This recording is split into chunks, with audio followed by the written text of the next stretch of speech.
Okay?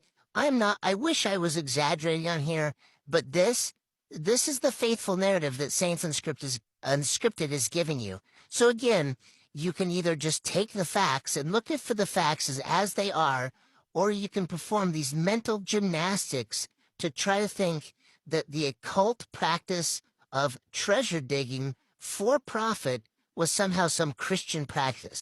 Like, it is a fact, as we just discussed, by any responsible historian, that you can show that treasure digging was viewed underneath the Christian umbrella, and that data shows that that's how the Smiths were involved in it. And pointing out that fact, that historical fact, pointing that out is apparently mental gymnastics. Shut up. Shut up. Oh my gosh, it's so gross and stupid. Like, dude, come on.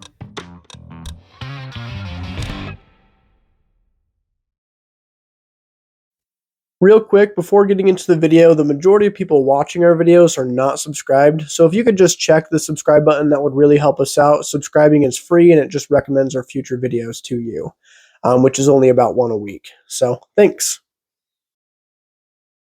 Hopefully my voice doesn't give out on me during this, getting over the sickness here.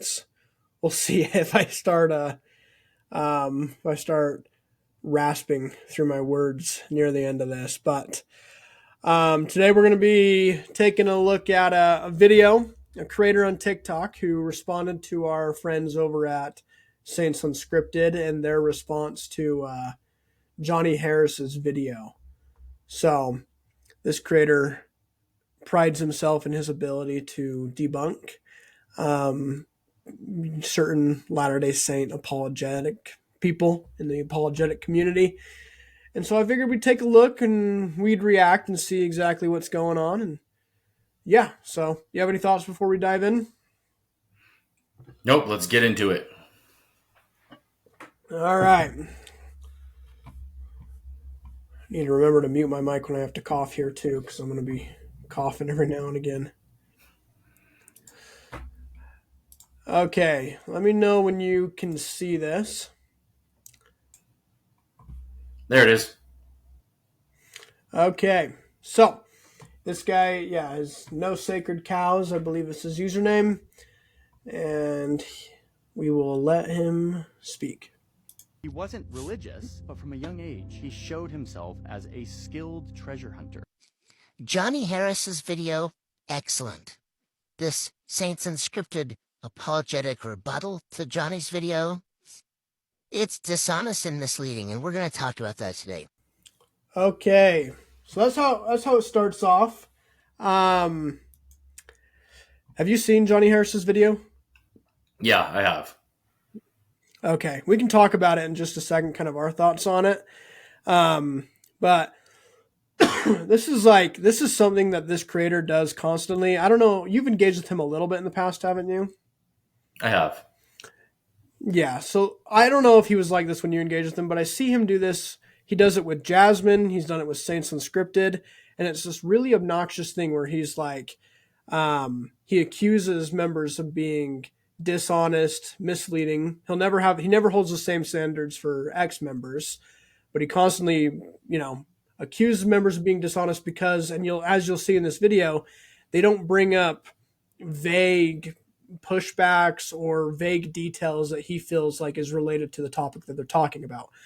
Like he does one with Jasmine, where Jasmine makes a video about Don Bradley's research on Nauvoo polygamy, and he calls her like dishonest and lying for the Lord because he doesn't talk about the Fanny Auger incident, or because she doesn't talk about the Fanny Auger incident, when the video is literally titled Nauvoo polygamy, and Fanny Auger is a Kirtland.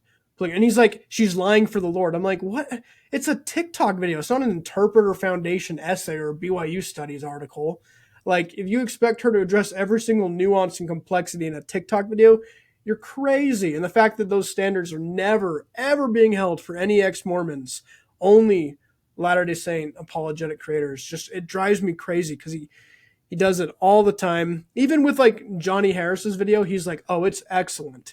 The fact Johnny Harris's video it's fine, but there's a significant amount of nuance and interpretation and complexity missing from Johnny Harris's video, but it's excellent. But Saints Unscripted giving a response to it, it's dishonest and misleading for whatever reason. It's just this guy loves to accuse, but will turn silent and deaf anytime it comes to his own community misrepresenting the faith. So that's why I've seen it many times. It's frustrated me. I don't know. What do you think?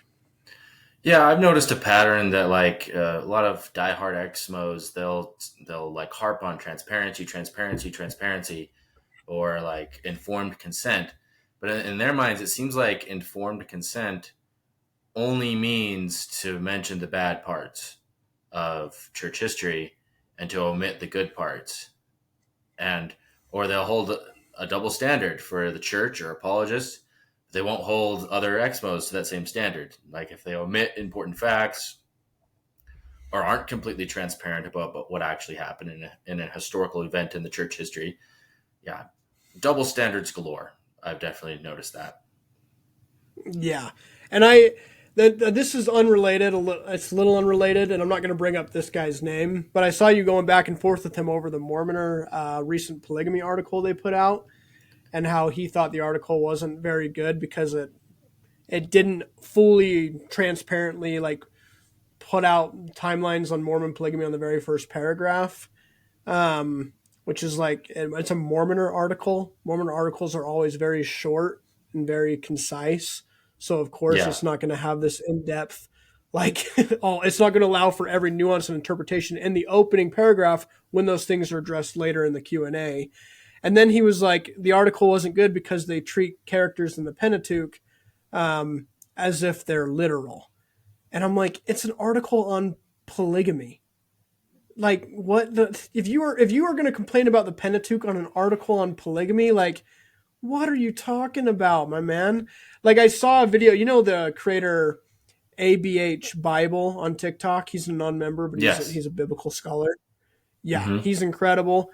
He made a video today talking about like Adam and Eve, and I know he doesn't think Adam and Eve's historical, but he spoke about them in literal terms to talk about like theology and a message.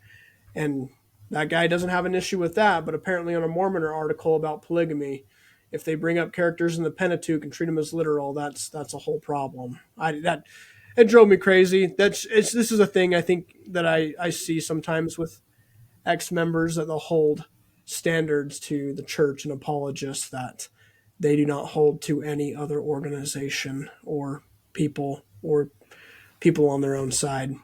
It's just, it's obnoxious. That's why I prefer Aaron or ABH Bible over Dan McClellan, because he offers a little more room for theology.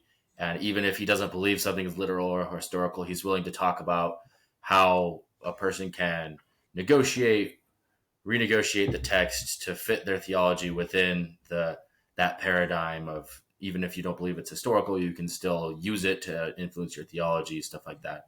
So yeah, the fact that the guy we're talking about is like, it talks about how it's literal and historical. It's like, dude, it's talking about 19th century Mormon polygamy and how they viewed it at that time, the theological justifications they used. Like, you don't have to believe it's literal and historical to have that discussion. Yeah, that was silly. What are your thoughts on back more on topic? What are your thoughts on Johnny Harris's video? I mean, it was better than a lot of other stuff I've seen on YouTube. You could tell that he didn't, I don't know if he has an axe to grind against the church, but he definitely has this like, I've grown out of that. I've been deprogrammed. And so like he probably views it as silly rather than has an axe to grind against it. You could definitely tell he was trying to be objective, but I mean, it wasn't. Like Saints Unscripted and what's his name? Xander Sturgill gave some pretty good pushback. Like, for example, calling it folk magic. Xander said folk Christianity. Like that's what it should be called, because folk magic like denotes that it's part of the occult or part of like something pagan, whereas folk Christianity situates it within a Christian context. Yeah, and we'll probably dive deep into that in just a minute later in this video. I thought it was fine too. Like, it was better than what we would have seen out of plenty of other ex-Mormon content creators. Pretty balanced, but it was pretty, like, I felt like it was decently balanced, but it was through like a very secular worldview. He doesn't really attempt to like explain or justify anything, or provide much context. So it was just kind of overall just kind of a little bit of bland story, almost like reading a Wikipedia article in a way, Yeah. even though a Wikipedia article is a little more in depth. A couple of my issues is he kept hitting on the idea that Joseph's not religious, and Joseph was religious growing up. He relies on like a treasure digging narrative that's not something we can draw with the available data that we have. He relies on some conclusions. We'll talk about that more later in this video. Curtain, he talks about how there was a curtain between the scribe and Joseph Smith during the translation of the Book of Mormon. And most scholars, I don't think so. I don't think so. They more so place the curtain between the door to the room where they were translating, and not between Joseph and the scribe. His whole thing about there's no evidence for the Book of Mormon. Sorry, fair LDS folks. I'll see you guys in the comments. I thought that was a little silly. Fair's not even the type of guys to provide evidence for the Book of Mormon. That's not even like what they do. Like, that's a Book of Mormon central thing. It's not fair. It just misunderstands what evidence actually is. There's plenty of great, strong evidence for the Book of Mormon. The word is proof. There's no objective proof, and nor should there be, as it's a faith-based book. So, the church, he says the church had trending Christian doctrines, and it's like, well, those doctrines are from the Bible, which the church believes. So of course it has trending Christian doctrines. I don't know how why that's an issue. And then he also claims that they weren't all trending either. Like, for example, the concept of three heavens. The naturalists, or the people that think that Joseph Smith just made it all up, they think he got that idea from Emanuel Swedenborg. And Swedenborg, he wasn't a mainstream Christian. He taught stuff that was at the fringes of Christianity. Like, most Christians don't believe that. And then John Smith, the guy who may have been a distant cousin of Joseph, although I was listening to the Standard of Truth podcast, and Garrett Dirkmott called into question whether that was true or not. But like the concept of like a premortal life and certain other doctrines that are unique to Mormonism, like, that's not mainstream Christianity. So Joseph Smith, he didn't get this. If he did get it from his milieu, he didn't get it from mainstream Christianity. He got it from people who were obscure and at the fringes of Christianity. I don't believe he did, but like, if you're going to use that argument, you can't just say that it was from mainstream Christianity. Yeah. Another issue I had was he said that the Nauvoo Expositor, Joseph, burned down the Nauvoo Expositor just because they criticized him. And that's a pretty massive oversimplification of what actually happened with the Nauvoo Expositor. Yeah, major oversimplification.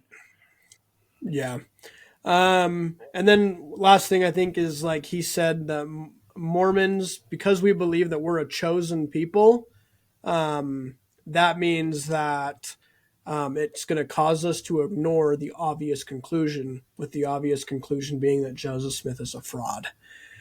And I thought that was profoundly silly, since he provided no attempt to stillman a faithful perspective or engage with any sort of in-depth complexity of the restoration, and just kind of told a shallow overview of it, to say that that's the obvious conclusion without engaging with any of the serious aspects of that conclusion is silly to me. I don't know. You have any last thoughts? Well, he's trying to argue that we have a blind spot because we believe we are the chosen people. I don't think we believe that.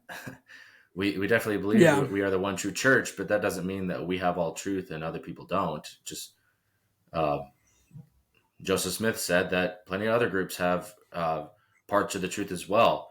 And also, you need to think that, like, people who come from a secular perspective or an atheist perspective, there's a guy, Inspiring Philosophy, the YouTube channel. He made a video about whether are atheists more objective, and there's actually studies showing that the mere belief that you are more objective because you're an atheist creates blind spots and causes you to be more dogmatic in many instances. And so that actually makes you less humble and open to evidence that goes against your worldview. Yeah. So my answer to him is right back at you, bud. There you go. Well, good. All right. Well, let's let this guy keep going and give his next perspective here. So in Johnny's video, he makes the point that one of his issues with Joseph Smith is that prior to him founding the church, that Joseph was known as a scryer or a treasure hunter, and he would use his seer stone in performing these treasure hunts, which he was paid to do. Okay. So real quick, that's I think falls into the same issue that Johnny Harris was having, is making assumptions with the available data when it comes to like treasure digging. The only person we have like an actual factual record of paying Joseph is Josiah Stoll, who is an avid believer in Joseph's gifts. He's actually even an unofficial witness of the golden plates, and he defended Joseph in court when his nephew was trying to accuse him of fraud. Outside of Josiah, we know very little about how much Joseph was involved in treasure digging in his youth. I think it's pretty clear that he participated in it in some level, but exactly like if he ran his own little like treasure hunting business and was out marketing and doing all the stuff that like critics like to say he was doing, that's just not a conclusion that we can draw with the available data. The data is pretty limited, and it seems like, I don't know, the more I look at like the Smith's farm and how their value increased, and the more I engage with some of the affidavits and where this data is coming from, the more I lean to the conclusion that Joseph wasn't as involved as I initially thought. I don't know. Do you have any thoughts? Yeah, I think it's just something that he did on the side, in addition to Yeah. running his own family farm, in addition to hiring out and helping people on their farms. He didn't have time to make that his full-time job. And so Yeah. he probably just did it as a side gig, if he got paid at all. Yeah. Yeah, and like even in a worst case scenario, there's nothing wrong with a 15, 16, 17-year-old doing some stupid stuff and then getting over it when he's a little older. And that's when like the vast majority of like these treasure digging accounts are dating to. The one that's later is the Josiah Stolen, and again, that's the only hard evidence we have of anyone paying Joseph. After that, it's rumor and gossip and pretty unreliable data. But we'll talk about some of that data in a minute. All right, well, let's let this guy. Let's let him keep going here. Now, it's funny, because even in Joseph Smith history, he addresses these rumors of him being a money digger.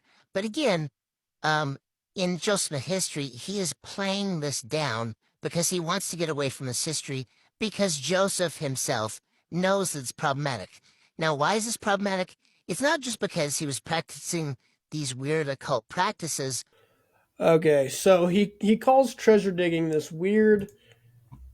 He calls treasure digging this weird occult practice, and you mentioned a little bit a little bit ago that treasure hunting is, in their day, could be seen underneath folk Christianity. You want to talk about that a little more before I dive in? I mean, yeah, it came from like 16th and 17th century Britain that was imported to the United States, and it was just it was folk Christianity, the belief that there are these spirits that were guarding the treasure, and that if you found the treasure, you could release that spirit from bondage, basically. And it was very much within a Christian context. Now, among like little villages that Joseph Smith lived in, it wasn't weird at all. However, by the time that Joseph Smith was alive, the Enlightenment had taken place, and so there were people in the more like respectable parts of the American community, like some of the men who ran newspapers, and then Eber D. Howe, he the guy that wrote Mormonism Unveiled, like more educated people, they came to view it with disdain. But like it wasn't because it was like witchcraft or the occult. It was just like it may have been viewed that way by some segments of society, the more respectable, like I'm saying that in quotes, respectable parts of society. But within the local communities where this was practiced, it was definitely seen within a Christian context, not as like something outside of Christianity. Yeah.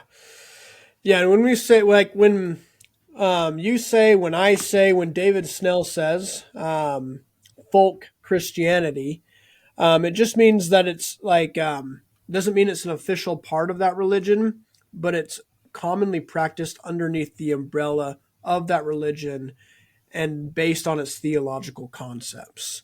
So, for example, how treasure digging fits underneath the idea of folk Christianity is the treasure leader, the treasure hunting leader, would go out with a group of people, and they would use seer stones, divining rods, and they would see the success with these instruments as a sign of divine favor, because as they were using these instruments to try to find this treasure, the idea was to find the spirit that was guarding the treasure and free it so it could go and enter the afterlife.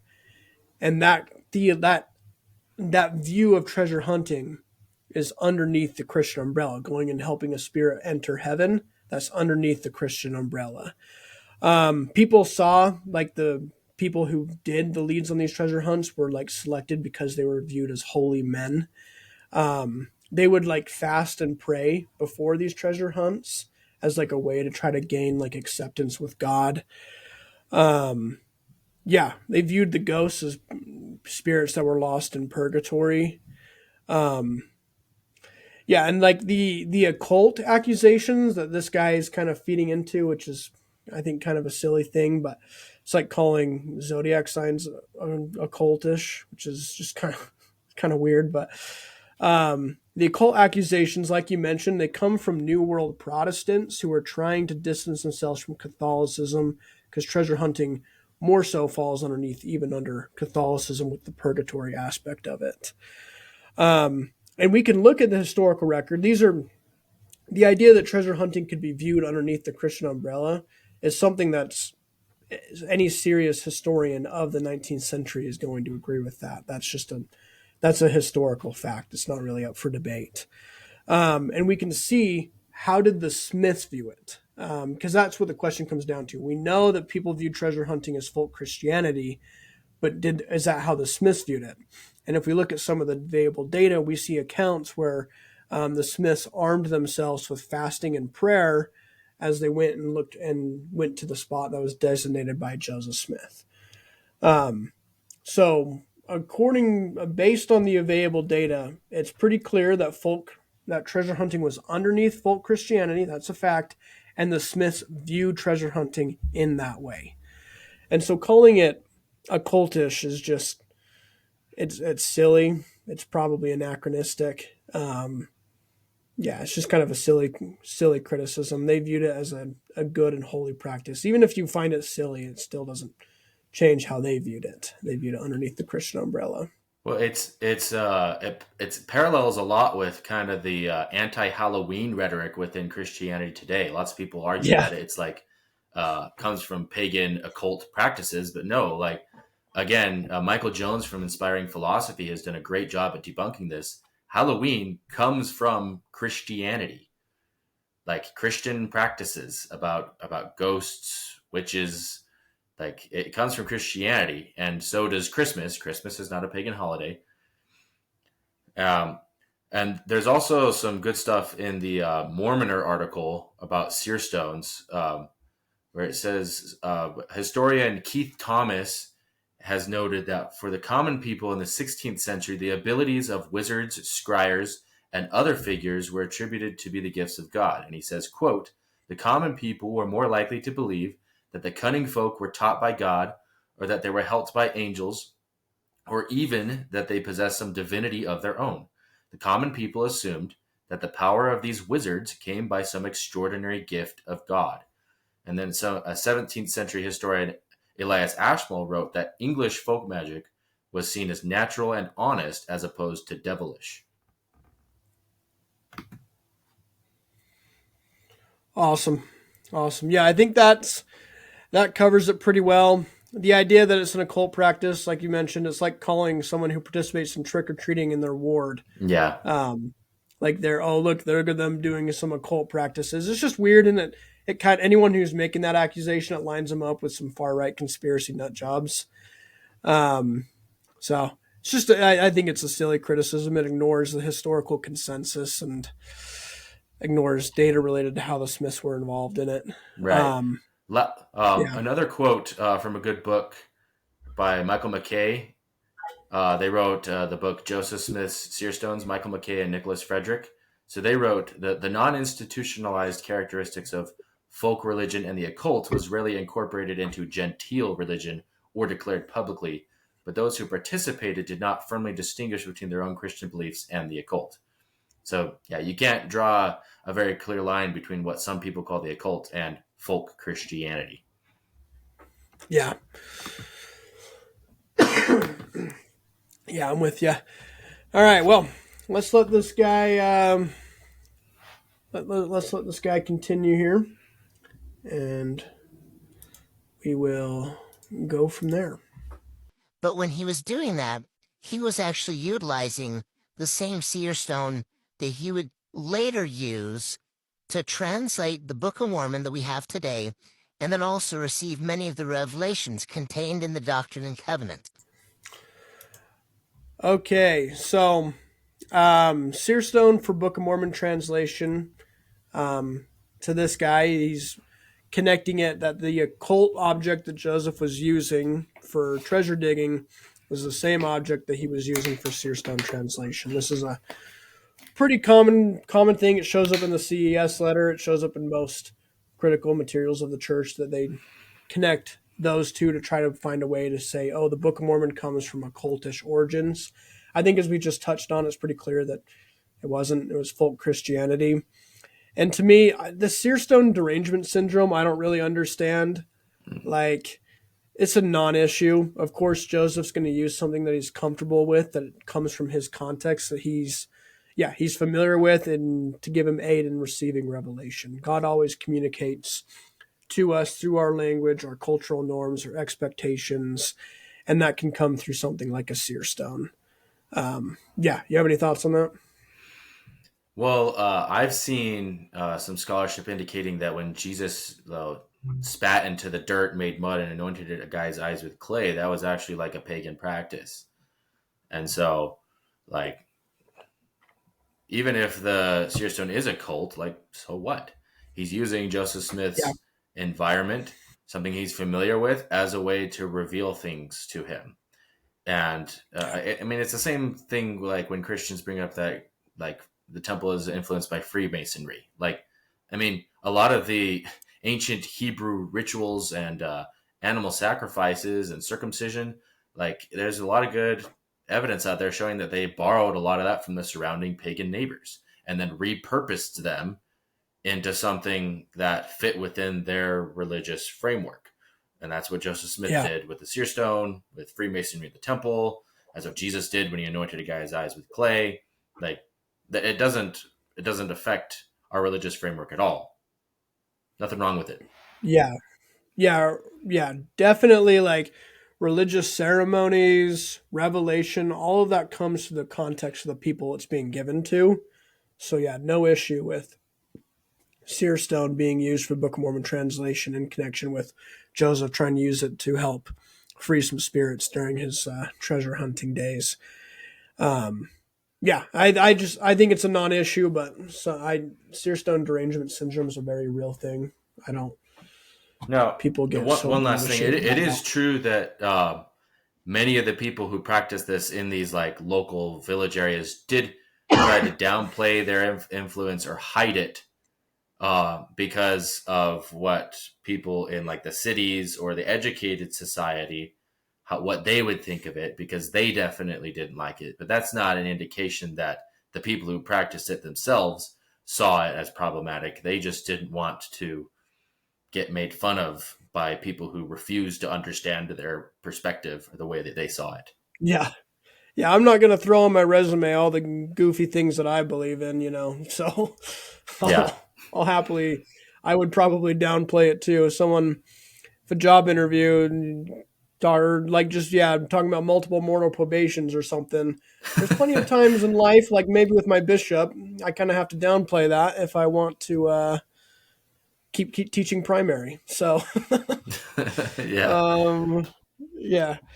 All right. Well, I will let him continue. He's got a pretty long stretch here that we'll let him kind of rant through. So let's see what you got to say. So this is a picture of the Seer Stone. Now the church actually has this in possession today, and this is the Seer Stone being used in the treasure digging. This is one of those issues that Saints Unscripted just carefully walks you around the issue and has you focus on something else. And they have you focus on the sincerity. But again, it is so important to realize that the use of the Seer Stone in this treasure digging, this is the big issue, and they sidetrack you from it. They mislead you from. Now, Johnny also talks about divining rods or working with a stick and things like that. We're going to talk about this later in the video, and I wish we had time to talk about the early use of walking canes and other divining rods, but that's going to have to be another video. So again here, not bring up the actual seer stone that Joseph is using. They try to make the question about Joseph's sincerity. Was he sincere, or was he knowingly, committing fraud or knowingly participating in, taking money from these people? And so again, this is misleading because they're leaving out the fact that whether or not Joseph is sincere or not, he is utilizing the same seer stone used to translate the Book of Mormon to do this. And so he is either doing something that is in error, but he's sincerely wrong, or he's intentionally misleading people using the seer stone. So again, it's this bad fruit of the seer stone is that him using it for these things that are not divine, that are not some sanctioned practice. And of course, they make the case that, Joseph believed that treasure hunting was a sincere endeavor, and this is fine because this is before Joseph had restored the church and had this further lightened up. And so they try to make it okay. There we go. That was there was a lot there, but basically for a minute and a half, he makes the point of that Saints Unscripted is deflecting and misleading and being dishonest because they're pushing towards sincerity in their reaction to Johnny Harris's video, and ignoring the fact that Joseph used the same seer stone that he used to treasure hunt as he did with the Book of Mormon. And first and foremost, when it comes to treasure hunting, sincerity is the main issue. That's the main issue. And Saints Unscripted have covered the idea of Joseph using the same seer stone in the Book of Mormon pretty thoroughly on their channel. They have multiple videos about it, and I'm pretty sure they assume that anyone watching their videos is smart enough to understand that Joseph used the seer stone to translate the Book of Mormon. I think anyone who watches Saints Unscripted is pretty well aware of that fact, and that's not something they need to hit on when they're reacting to Johnny Harris's video. Again, this guy's holding standards that are just kind of silly, and again, sincerity that's the main issue when it comes to treasure hunting. Of course, Joseph's going to use the seer stone for Book of Mormon translation. That's a non-issue. So, I don't know. What do you think? Yeah, I mean, sincerity is absolutely crucial when you have Joseph being accused of being a fraud and a con man and knowingly deceiving people to make money off of them. That's absolutely important to bring up. That he wasn't just trying to con people out of money. He actually believed in in this folk Christianity. And it was actually like a sacred experience for him and his family and the people that participated in it. It wasn't just the occult and trying to make money. They believed in this very strongly. Yeah. And that's, I don't get why that isn't important for this. Like, this guy thinks this is a deflection, like, especially in how it connects to the Book of Mormon. Because if they were sincere in their use of seer stones, divining rods, whatever, in their pursuit of treasure hunting underneath the Christian umbrella, if they were sincere in that endeavor, then it would make perfect sense why Joseph is using something that he sincerely believes in to help him translate the Book of Mormon. So, like, that is the main issue. I don't know why it's a deflection for Saints Unscripted to talk about that, but, like, that's the main issue, is sincerity. And pretending like it's not is just profoundly silly. So, you have anything else before I let this guy keep going? No, let him rant. All right, let's get him more rant in here. And he's not bringing up the fact that Joseph is actually doing this for pay, and there's actually many of these other accounts out there. Now, they'll dismiss these as well, they're unfriendly, but these accounts where Joseph basically admits that, anything to earn $1 is why he's doing this. So again, there's contemporary evidence, from people who were, of course, critical of Joseph Smith, that when Joseph is doing this, that he is not actually sincere about it, that he is doing this to get gain. All right. There we go. So Joseph, he accuses us of that we will Saints Unscripted and Latter-day Saints, that will dismiss accounts because they're unfriendly. And again, he reiterates that Joseph was doing this for pay, but he doesn't have any reliable data that actually says that. He only has the Josiah Stoll account, so that's just assumption that he's making, that he's drawing without actually strong backing. But yeah, that will dismiss accounts because they're unfriendly. You have any thoughts on that before I dive in? I mean, if he's talking about the Hurlbut affidavits, there are very, very good reasons to be skeptical of the Hurlbut affidavits. Dr. Philastus Hurlbut, which he wasn't an actual doctor, that was just his first name, Doctor. The guy was a nut job. And even Eber G. Howe, who relied on him for his book Mormonism Unveiled, said that Hurlbut was always a unreliable fellow. Said it himself, straight from the horse's mouth. Yeah. And yeah, Dr. Hurlbut, however you say his name, that's what he's referring to, is these accounts, because that's practically the only other treasure digging accounts we have besides the Josiah Stoll case. So that's what he's referring to, obviously. And like you mentioned, he was considered an unreliable fellow by the same guy who bought his work and published it in Mormonism Unveiled. But he also, before going and collecting these affidavits, or right around the time he was collecting these affidavits, he threatened the life of Joseph Smith, said, "I'm going to drink Joseph Smith's blood," basically. And then he also got excommunicated for messing around with a young lady. It's like basically committing adultery. And then he goes and he starts collecting these affidavits at the request of an anti-Mormon committee in Kirkland. So it's like, when you understand that is the guy who went out and gathered all of this data from Joseph's alleged neighbors about him, and then you put it into context that during this time you have the folk Christianity people of treasure digging who viewed it underneath the Christian umbrella, but then you have the people who, like, any hint of treasure digging was satanic and evil, and he's going to go to the guys who think everything's satanic and evil, basically like the satanic panic of the 90s that we talked about in a couple episodes ago, and how unreliable witnesses were during that time just a few years ago that we can track. He's going to all the far right, everything Seerstone is satanic people, and going and asking them about a controversial Joseph Smith after he had already said that he wants to kill Joseph Smith, and he's gathering this at the request of an anti-Mormon committee.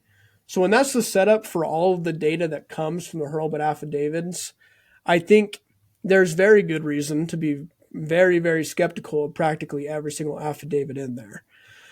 And many of these, but we don't even have to do that. We can actually look at the data and show why a lot of the data that comes from the Hurlbut affidavits is unreliable. For example, plenty of them, the people in there, claim that they saw the Spalding manuscript and that they really closely resembled the Book of Mormon.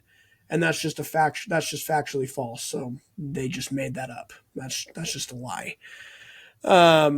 And plenty of them basically attacked the Smith family, calling them lazy, calling them stupid. But then when you look at the historical record and how their farm increased in value year after year and how it rose faster than some of their neighbors, that those accusations don't hold up.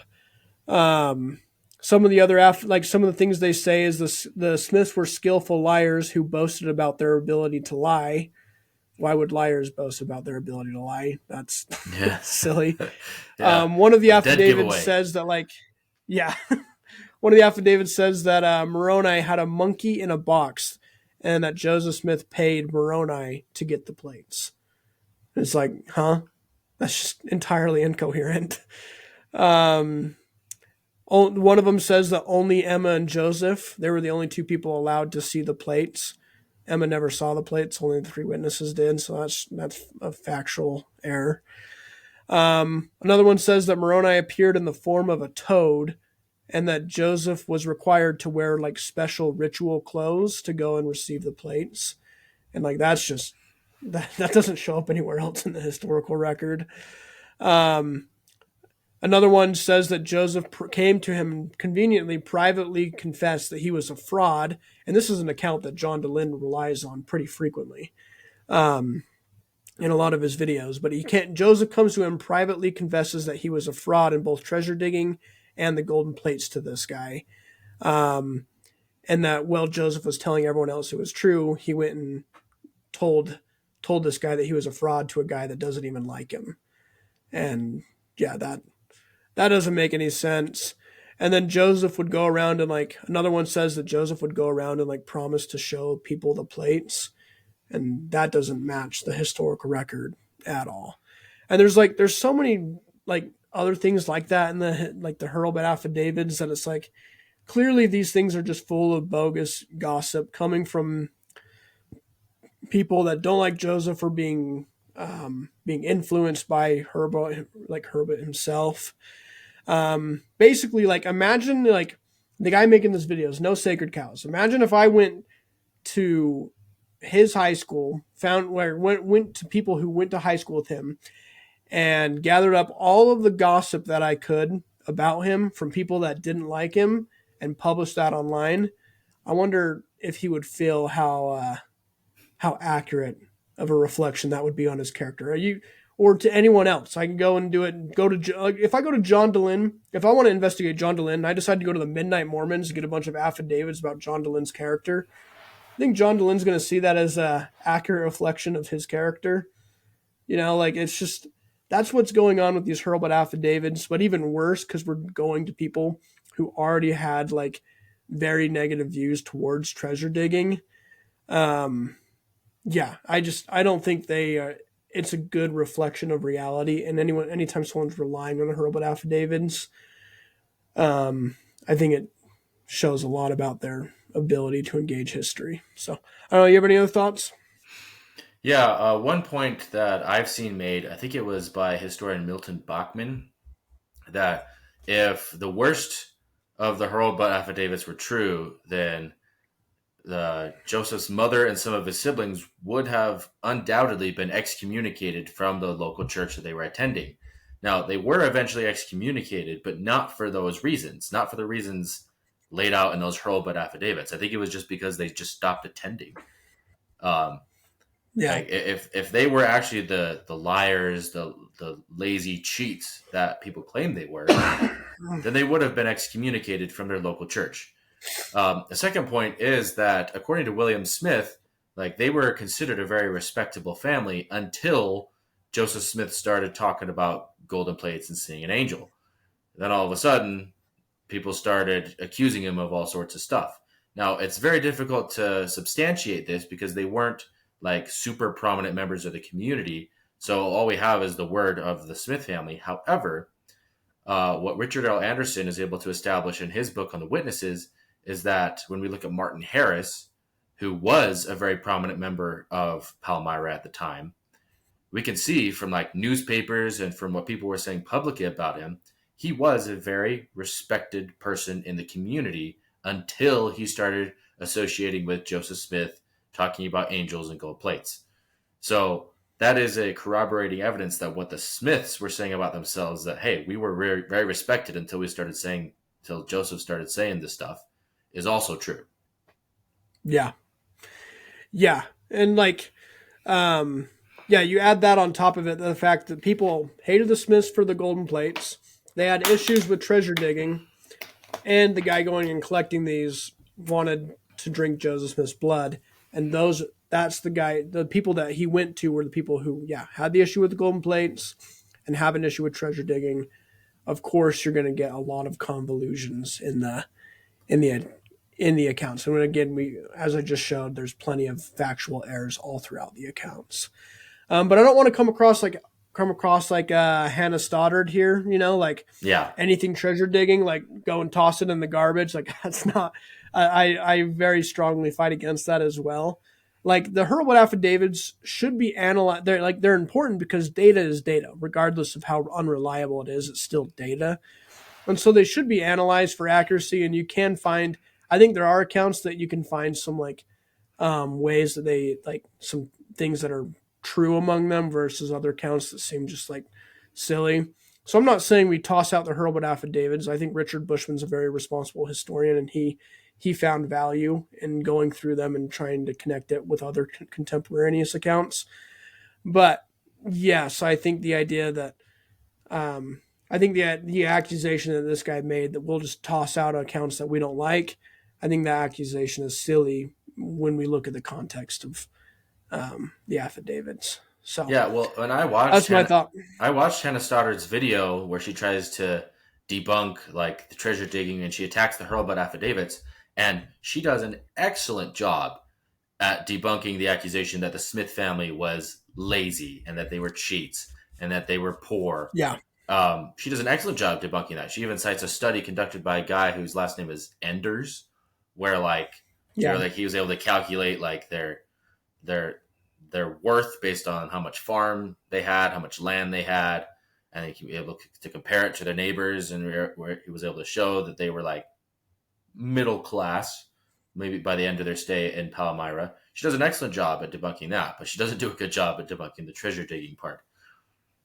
No, Hannah's a sharp girl. I just wish she would be a little bit more transparent in how she engages with treasure digging. Yeah, less dogmatic. Yeah, I want to do a response to some of her stuff eventually.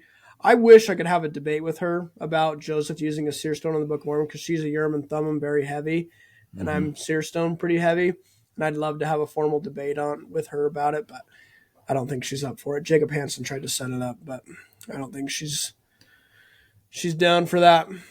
Yeah, I'm not sure how much of a debater she is.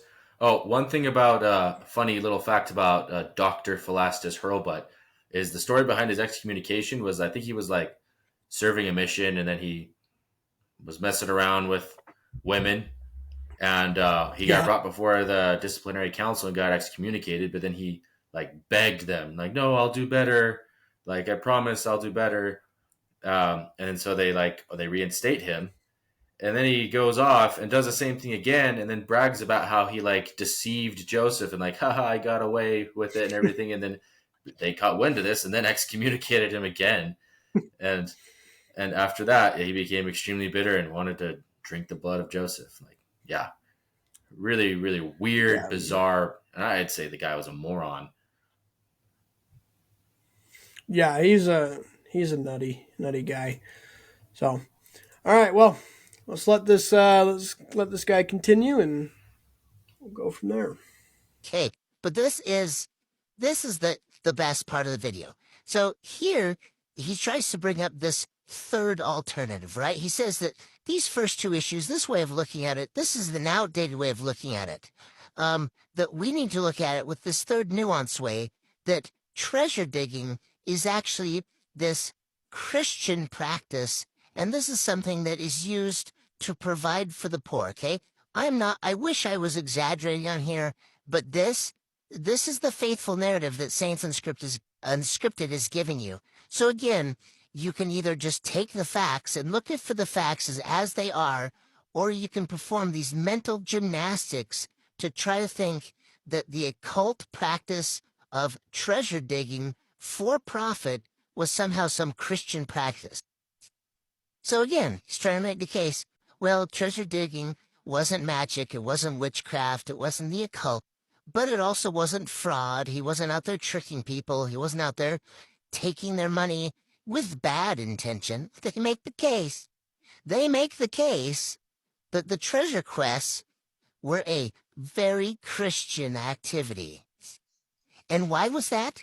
Is because the people, when they dug up these treasures, that these people unrighteously buried, that they could then use that treasure and they could give it to the poor and they could take care of the poor and thus freeing this bound spirit. So if that to you is Christianity, that treasure digging is this Christian practice to free these spirits or whatever, then it's a very different Christianity than I think anyone else would define it.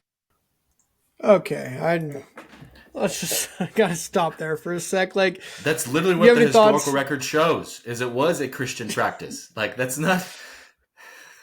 This isn't something coming out of left field, like some apologetic attempt to like rewrite history. It was a Christian practice. Being accused of mental gymnastics by people who don't even understand how to place things in historical context is so obnoxious, but it's so common from people like this guy who are constantly making ex-Mormon content online.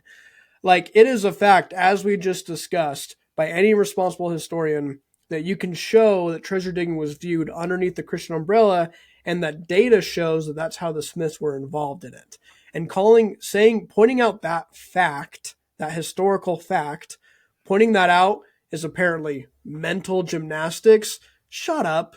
Shut up. Oh my gosh, it's so gross and stupid. Like, dude, come on.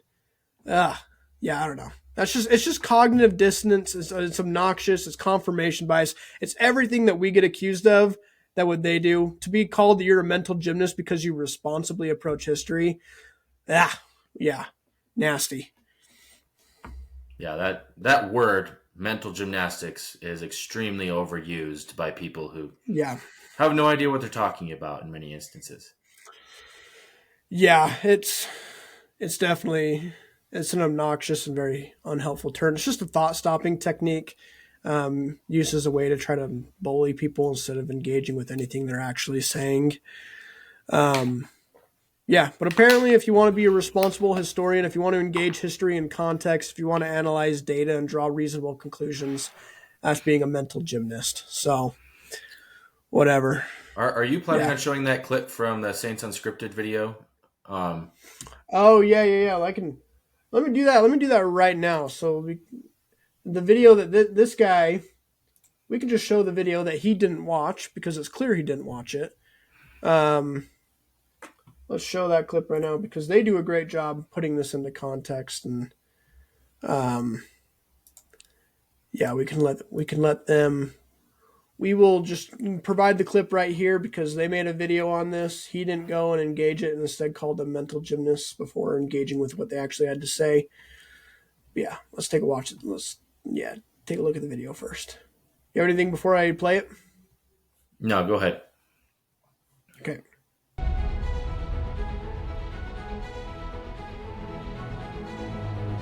In 2020, the non-Latter-day Saint anthropologist and independent researcher Manuel Padro published a 40-page article in the John Whitmer Historical Association Journal. The article illustrates that treasure hunting was explicitly a form of Christian folk religiosity, as practiced in upstate New York and New England. For many rural Yankees, treasure seeking was a materialistic extension of their Christian faith. To summarize Padro's research, the idea among many spiritually motivated treasure hunters was that when someone buried their money and died without using that money righteously, then the treasure owner's ghost would not be able to move on until someone dug up the treasure and put it to good use. Treasure hunters felt that they were actively taking part in freeing a soul from purgatory, so to speak. If this were among the Smith family's motivations, Padro wrote, then we have misread the morality of their involvement in this practice. Naturally, Satan would not want those souls to be saved, so it was believed that evil spirits or demons would often oppose the hunter's attempts to find the treasure. This would be done by moving the treasure beneath the earth or shape-shifting it into another object if the proper rites, prayers, ceremonies, and preparations had not been observed. Without God's approval and support, the treasure hunters, like the relic hunters of early Christianity, could be thwarted by the devil and his minions. Treasure seekers would thus prepare themselves spiritually before setting out on a quest, and quest leaders were often regarded by practitioners as holy men. We see that kind of spiritual preparation in William Purple's description of a treasure quest that Joseph Smith participated in. He said that, after arming themselves with fasting and prayer, they sallied forth to the spot designated by Smith. If hunters failed to acquire the treasure, non-believers chalked it up to fraudulence, while sincere practitioners attributed it to interfering evil spirits or their own lack of preparation or faith. Practitioners of this folk Christianity also employed various physical objects to help them on their quest. Those unfamiliar with them often wrote them off as objects of witchcraft or sorcery. Witchcraft. But the truth is that these objects often held Christian significance. This wasn't simply magic for practitioners, it was folk religion. Okay, we can stop there. Yeah, they do it. They do a really good job of highlighting how the Smiths viewed treasure digging underneath that Christian umbrella. Yeah, So, well, you have any I mean, thoughts? the fact that it included the concept of purgatory within this early magic Christian worldview, and given how anti-Catholic the United States was at that time, you can see why some of the more respectable citizens of that area wouldn't like the treasure digging, is because it has Catholic elements to it. Most Protestants, the pure Protestants, don't believe in purgatory. And so the fact that this treasure digging stuff included the concept of purgatory is a very good reason why they would not like it. Yeah, that's why Protestants began to distance themselves from it and began calling it occultish. Is part of that is the purgatory aspect of it. So we can let this guy. I'm going to jump ahead because the next thing this guy kind of rants about is dividing rods for 5 minutes, 4 minutes, 3 minutes, something like that. So we can jump ahead because me and you touched on dividing rods in our video, responding to Julia on Oliver Cowdery. So I think that's most of what we had to say is probably there. You have any thoughts on dividing rods? No, we covered that. Yeah, I think you had that cool story how your boss, and you worked for a plumbing company and your boss used a dividing rod. Yeah, him and his son tried to use these witching rods held in both their hands to try and find where the pipe was that they could dig to fix the pipe. It was a little weird, but yeah, but they're not, doesn't disqualify them from reality or anything like that. It's just something different people believe in. Yeah, I have some beliefs in crystals. I think crystals are cool, like we talked about last time, but it's a tangent we don't need to go down. But yeah, dividing rods, same thing as seer stones. They were viewed underneath the Christian umbrella. It's despite what this guy will tell you, they were sincere, and sincerity is an important issue. Oliver Cowdery using the divining rod isn't an issue. Them changing the Doctrine and Covenants to Rod of Aaron doesn't really bother me. Does that bother you at all? no.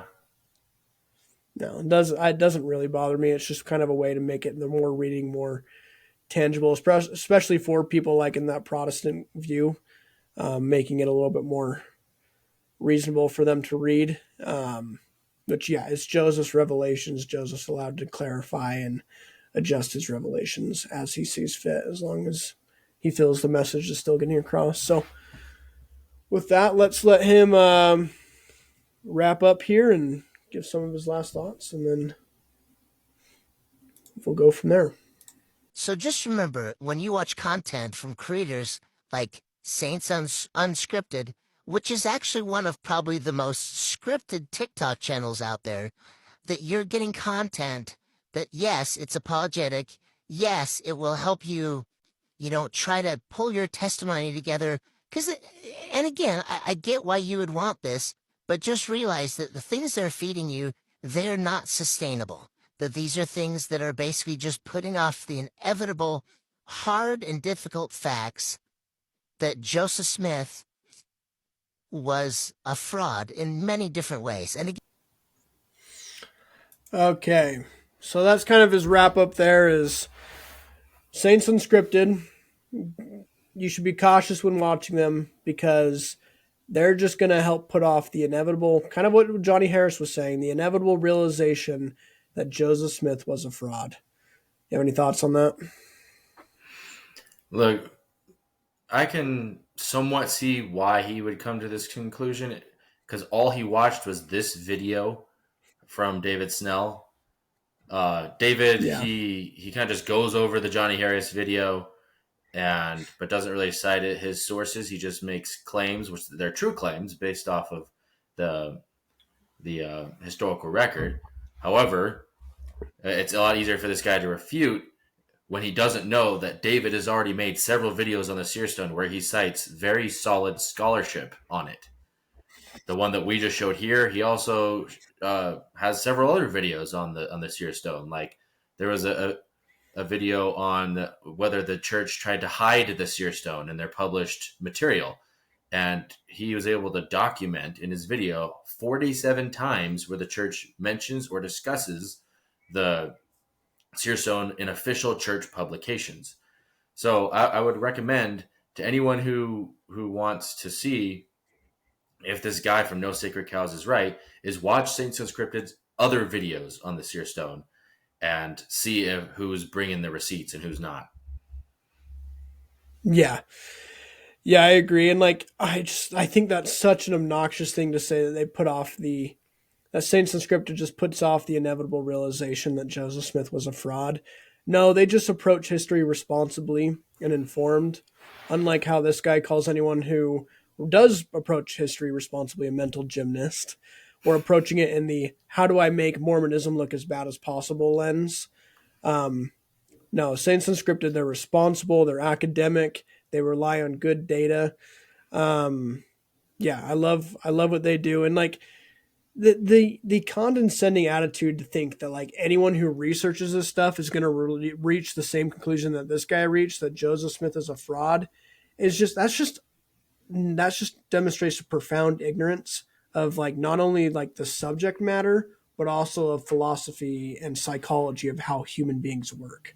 That's not how human beings work. Many human beings can engage the exact same data and are going to come to different conclusions because human beings are complex. And I would strongly argue against the Joseph Smith being a fraud is the obvious conclusion. For me, the obvious conclusion is that Joseph Smith was sincere and inspired in what he did.